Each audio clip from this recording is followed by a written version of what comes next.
Bueno, lo prometido, han transcurrido exactamente 5 minutos.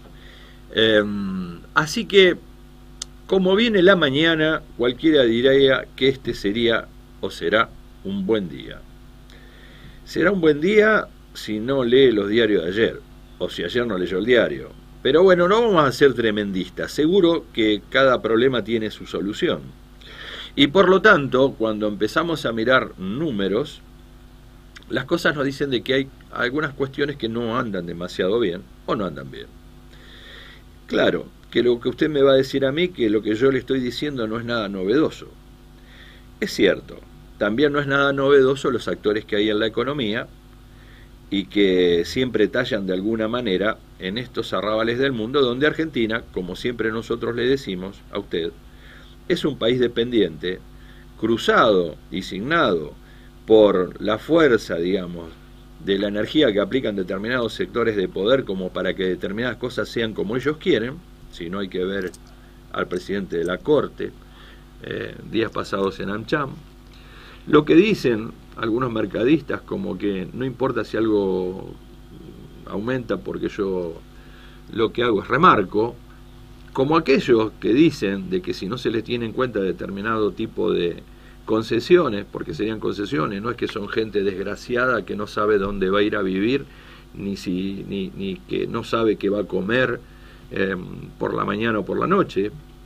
Y entonces uno se empieza a preguntar qué es lo que explica todo esto, y qué tiene que ver un poco la historia, si esto es una situación de arrastre, si esto tiene que ver con la mala concepción de una medida para resolver temas económicos, si hay una cuestión que también juega, que es el humor que tiene una persona en el día a partir de que se levanta y conoce determinado tipo de noticias.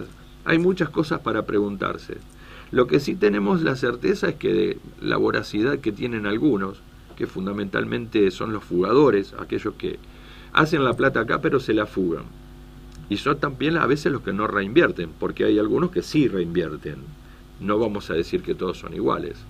Y después aparecimos los hijos de la pavota, pagando deuda a los argentinos, de aquellos que han privatizado su deuda, y por lo tanto después se estatiza, y lo único que le queda para el privado, que se la fugó, es la alegría, y a los otros lo que nos queda es, si se quiere, la congoja y el esfuerzo de tener que andar bancándole a estos señores ese dinero que se fugaron. Pero bueno, esta es una mirada. Para hablar de lo inmediato, de lo actual, vamos a estar hablando con Fabián Medina. Fabián, buenos días, ¿cómo te va? Economista, analista, ¿Qué tal? económico, docente.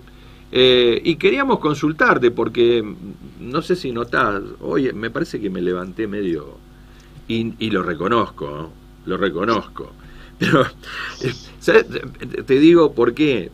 Porque, a ver, para nosotros, lo digo con una tristeza, digo, nosotros los asalariados de Levita, la República Argentina, país dependiente, que no decide sus destinos como debería ser, por distintas cuestiones, lo que nos queda es pensar qué salida en el marco de este sistema tal cual esté planteado. Y cuando digo qué salida, es, ante las propuestas que habrá electoralmente, que nadie se coma la mague, aquel, por más que sea asalariado de Levita, de que van a cambiar las cosas si volvemos a lo que ya conocimos hace 8 años atrás. Uno no cree en eso, no solo no cree, ya lo vivió, lo padeció, lo sufrió, y por lo tanto quien nos hable nuevamente de esa propuesta, cuando te están diciendo te vamos a sacar, no te va a quedar ningún derecho, no. Y por el otro lado, a lo mejor nos surge que alguna solución venga, y en esta transición de aquí al 10 de diciembre haya algunas señales que nos den la posibilidad de la esperanza. ¿Cómo estás viendo vos todo esto? ¿Cómo se perfila? Mirá, el dato, a ver, vamos a decir la realidad. Sí, dale. No hay, en economía no hay soluciones mágicas, Sí. y lo que vos decías que conocimos hace 8 años, todavía hoy lo seguimos padeciendo. Ajá. La economía no es una foto, es una película. Sí. Hoy estamos con terminando o promediando la película que empezó en 2016, 2017 con el nivel de sobreendeudamiento a padre a nivel voluntario, llámese bonos, que lo resolvió muy bien Martín Guzmán ese tema. Después 2018, enero, nos quitaron del mercado de bonos, tuvimos que recurrir al Fondo Monetario. Se está solucionando el tema Fondo Monetario, la primera vez en 24 acuerdos desde 1957 a la fecha, Sí, que se cumple un año entero de acuerdo. sí. La negociación hoy pasa por que las revisiones, en lugar de ser trimestrales, sean anuales, y que como van a ser anuales, las revisiones, por el tema de sequía, bajen un poco lo que son los puntos en cuanto a reservas, puntos de inflación, todo, y a su vez que te adelanten entre entre lo que queda de mayo y junio, cerca de 12.000 millones de dólares que te tienen que mandar por revisiones trimestrales. Sí, claro. Sí, claro. Eso por un lado. Tuvimos hace 15 días una corrida cambiaria que se transformó en operación política de la mano de los bonos 2030, en el cual desde el miércoles hasta el lunes siguiente, ya no sé ni cuándo fue la fecha, ya estoy perdido, se operaron 1.000 millones de bonos, o sea, 100.000 millones de pesos. Cuando se obtuvo el dictamen de la Facultad de Económicas de la UBA, lo que terminó generando fue que los bonos, esos 2030 de organismos públicos, el Ministerio de Economía los canjee, los cambie Sí. por bonos atados a la inflación, ¿sí? Pero, a ver, son atados a la inflación contra el bono atado al dólar a valor oficial. Claro. Queda claro. Sí, claro. El bono atado al dólar a valor oficial subió un 6 o un 7%. Sí. No subió más este mes. Sí. Pasaste de 410 a 440 que está ahora. O sea, 30 pesos sobre 40 es un 7-8%, que este mes se mantuvo a nivel con la inflación que tuvimos de abril, ¿sí? Entonces, ahora te falta que te opere la operación sobre el mercado cambiario Blue, que es un mercado de 20 millones de dólares diarios total país, que con 500.000 dólares lo movés, o con 200.000 dólares lo movés, el precio, en el cual no solamente hay agentes de bolsa involucrados, sino que hay agentes de bolsa que también operan en la parte cambiaria. Claro. Algunos, los que estamos en el tema, sabemos quiénes son. Sí. Estamos esperando que surjan los datos tanto desde AFIC como desde la Unidad de Información Financiera del Ministerio de Economía. Sí, claro. Porque son operadores de bolsa que manejan obviamente la bolsa y tienen en sus páginas de internet precio del dólar blue. Sí. Pero no es que tienen nada más que el precio como orientativo. Tienen el valor del dólar blue porque tienen mesa de dinero y operan dólar blue. Claro. Hay hasta una que tiene inclusive un banco en el exterior que le provee dólares. O sea que básicamente sería un contrabando de divisas porque lo traen a valor de 2.30 y te lo venden a 4.70. Entonces está el rulo financiero, ellos lo consiguen 1 a 1 y te lo venden acá a 470, hace una fortuna. Se entiende. No vamos a decir los nombres porque queda feo, hay que esperar a que todo surja. No. Nos dio el dato de inflación, ¿sí? Sí. De este mes, de abril, mayo, junio, generalmente son meses de baja inflación. Sí. Nos encontramos con una inflación de 8,4 cuando en marzo fue de 7,7. Y casualidad, los rubros que más aumentaron entre 10 y 11% fueron alimentos con 10,1 y ropa y zapatos con casi 11. ¿Por qué digo casualidad? Porque esos rubros, esas canastas, esos rubros, están dentro de precios justos. Ajá. ¿Qué significa esto? Es lo que vengo diciendo yo hace rato, Aldo. Sí, Vos podés hacer todos los acuerdos que quieras, pero los acuerdos hay que verificar que se cumplan. Si vos no verificás que se cumple el acuerdo, el primer mes camina bárbaro, como veníamos con datos de esos rubros menores a la inflación general. Del segundo mes, cuando ven que nadie los controla o verifica, ya te suben un poquito, te vienen tomando el tiempo, y si el tercer mes vieron que no te controlaron, como decía algún programa viejo, ¡zac!, te la pegan acá en la nuca. sí, claro. Y tuviste un 11%, y tuviste 10-11% de crecimiento. ¿Eso cómo se soluciona? Tenés no solamente control, a ver, precios justos, ¿sí? Funciona únicamente con productores, algunos supermercados mayoristas y los supermercados nacionales y grandes provinciales. Obviamente tenés que incluir a los autoservicios y los chinos, ¿sí? Tenés que llamar, pero antes de llamar a chinos y autoservicios, que son los viejos, o los almacenes de barrio, que todavía se dan en mucha parte del país, primero tenés que sentarte con productores y con supermercados mayoristas. El productor mínimamente para que vos le pidas que duplique la producción de productos de precio justo, ¿sí?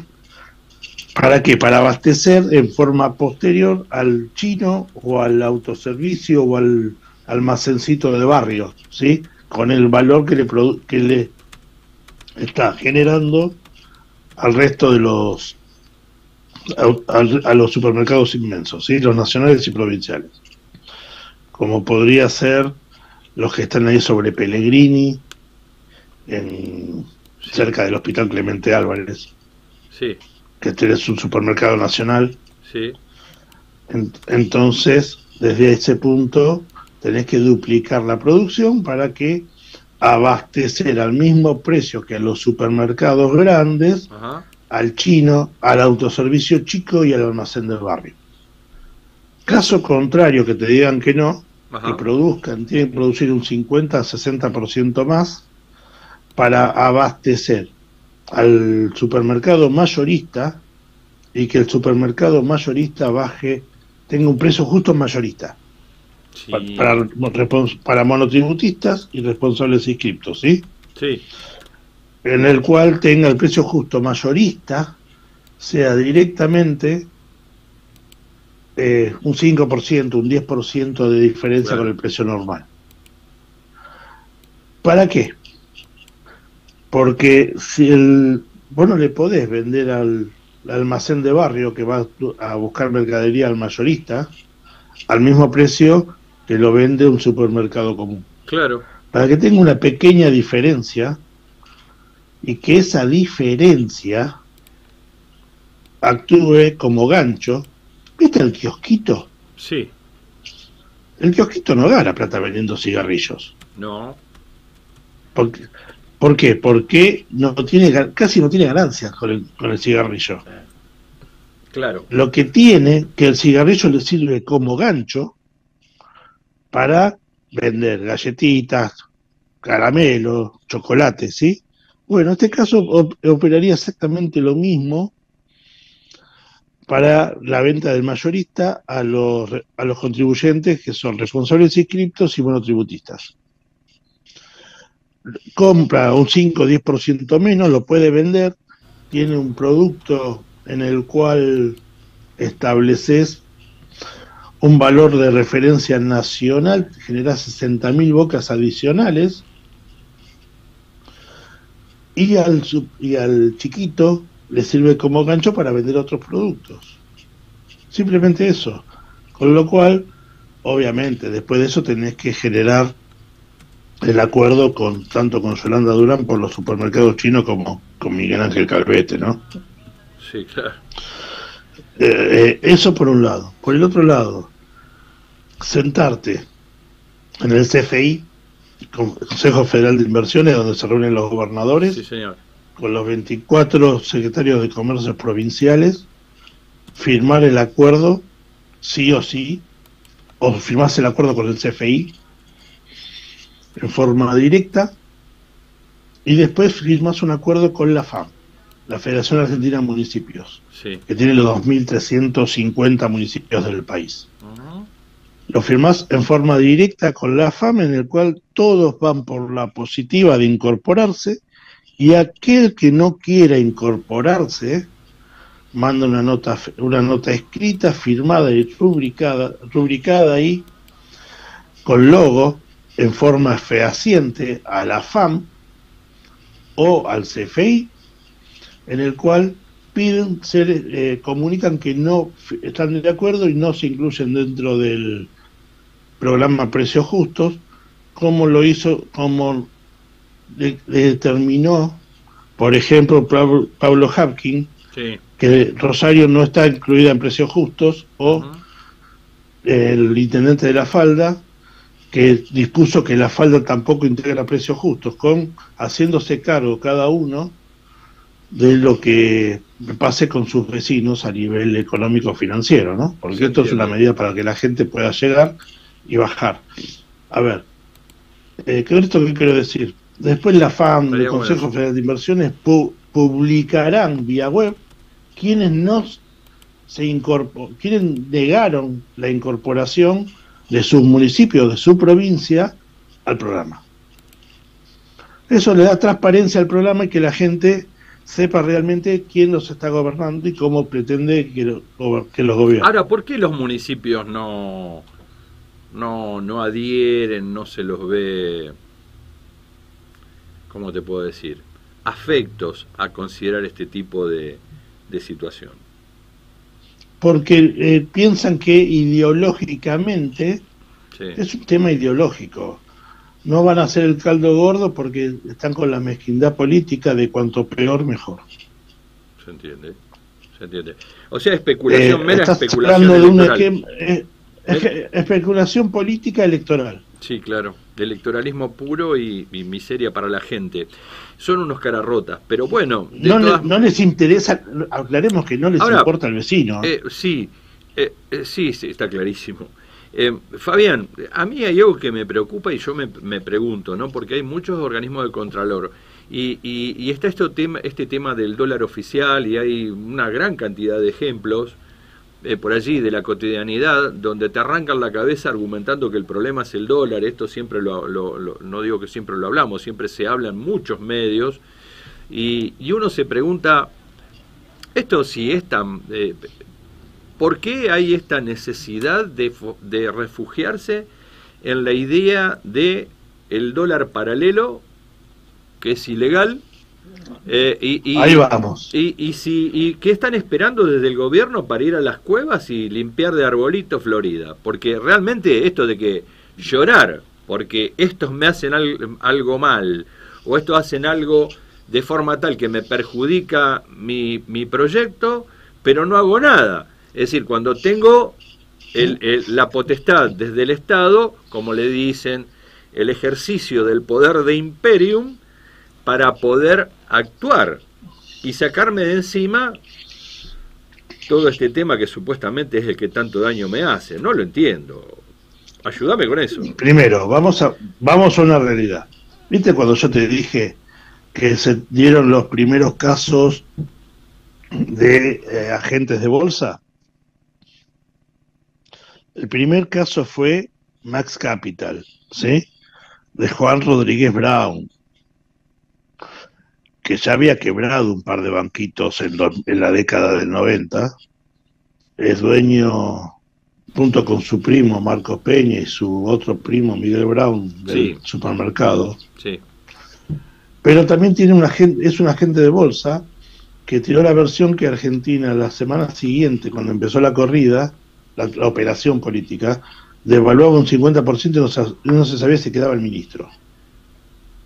Lo tiraron por mail y después dijeron, no fue un error nuestro, el empleado se mandó solo. A ver, claro. Son 10 personas en un agente de bolsa. Bueno, pero un rumor no puede terminar con un gobierno.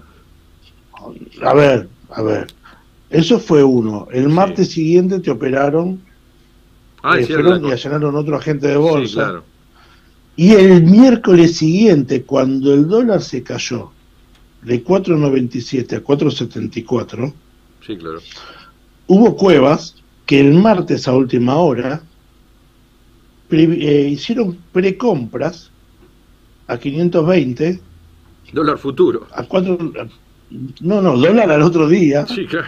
de 4,90, pagarlo 4,95, porque decían que el otro día se iba a 520, y cuando se cayó esos 20 y pico de pesos, perdieron como 60 palos. Ah, El tipo a las 3 de la tarde cerró la cueva y hubo 2 cueveros que se fugaron a Uruguay. claro. Hoy entre miércoles, jueves y viernes de esa semana, y la semana pasada inclusive, o esta semana, ya no sé cuándo, esta semana, Sí, por rulo financiero, sí, Aduana, con Guillermo Michel a la cabeza, sí. intervino 4 bancos nacionales: Ajá. Superville, Galicia, Nación, Ciudad, por sobrefacturación de importaciones del orden de los... Hay investigaciones por 700 millones de dólares de sobrefacturación. Entonces, está cayendo. ¿Por qué no se puede sacar los arbolitos de la calle Florida? Vos me preguntabas. Sí. En 2016, el presidente del Banco Central dispuso que el arbolito no comete un delito, porque simplemente es ofrecimiento de moneda en forma libre, por eso se dejó de llamar Luis, se llama dólar libre, pero el que sí comete el delito es la mesa de dinero, o sea, la cueva. A ver, cuando se hizo esa pequeña corrección, se inundó Florida de arbolitos.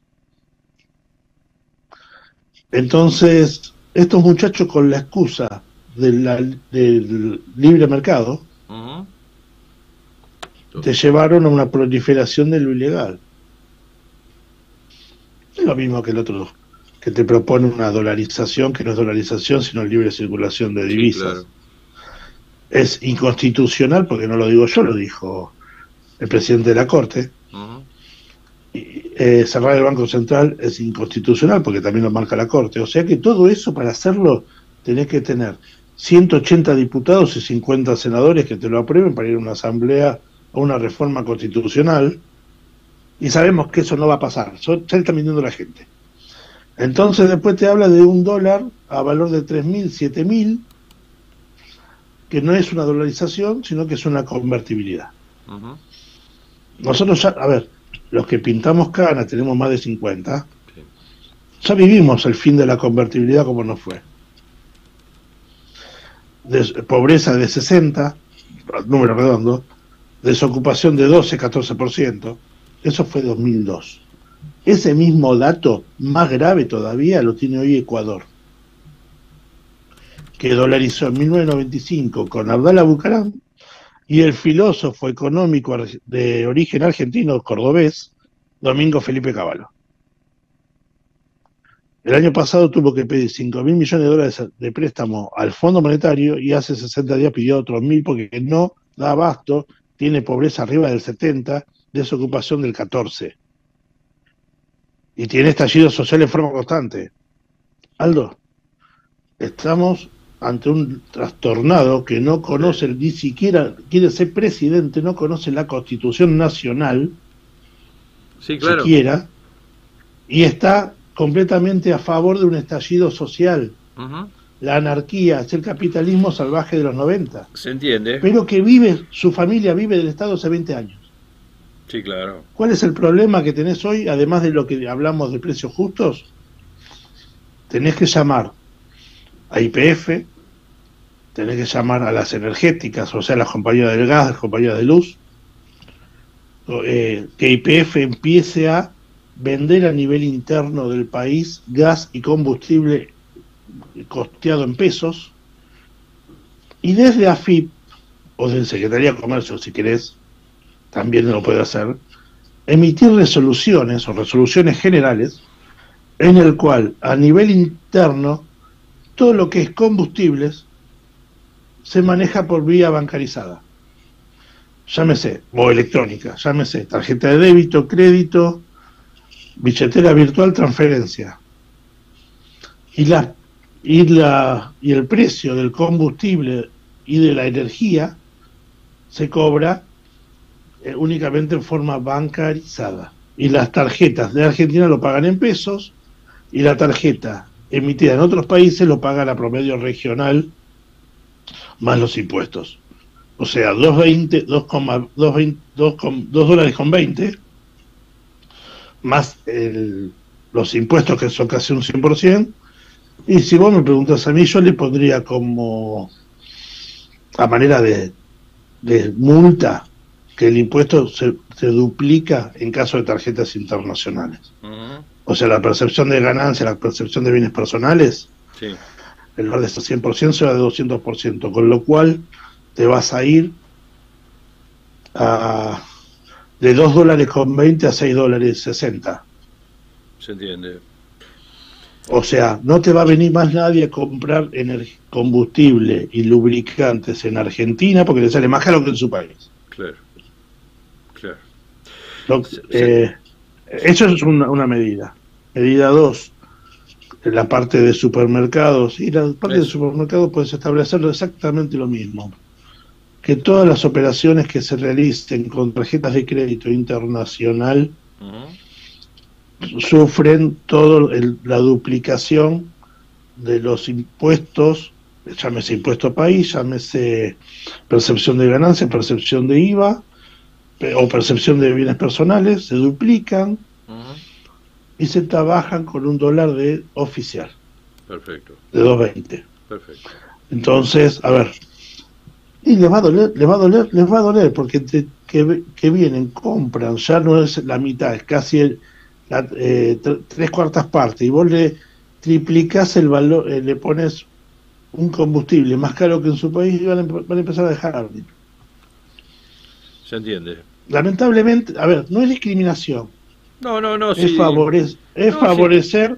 al ciudadano argentino, claro, que necesita los artículos, no para comercio, sino para comer y para vivir. Bueno, la calle Pou está diciendo de que no se crucen a la República Argentina a comprar, le está haciendo exenciones económicas al comercio, le tiró alguna línea de créditos, después aplicó otra medida, no lo recuerdo, era una minucia respecto de algunas facilidades que le otorgó al comercio uruguayo. Más allá Cuando vos haces eso, sí, bajás combustible, bajás energía, baja de 20 a 25% el valor final de los traslados. Sí, y de los productos. Entonces tenés una baja generalizada, vas a una baja generalizada de precios. Claro.